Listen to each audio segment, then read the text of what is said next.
So what they're doing, and I'm getting the video done, probably tomorrow about the Thunder. And I'm going to focus on a couple different things. One, why it's unfair because they're just throwing new guys in here who are just awesome.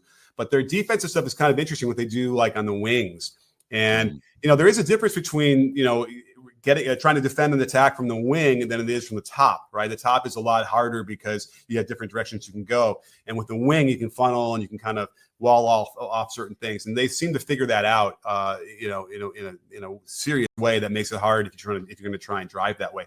Which then, in my mind, means the teams need to adjust and figure out better ways to attack into the middle from the top.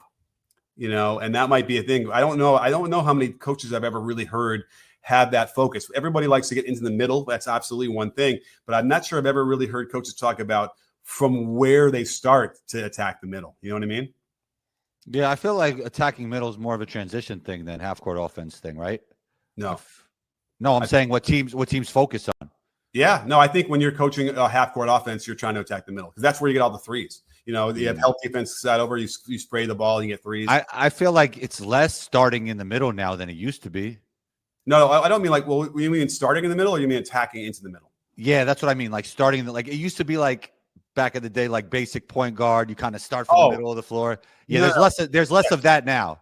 Yeah, well, the D'Antoni influence has been that way where they want to keep the in between the slots, lane line extended. They want to keep it open.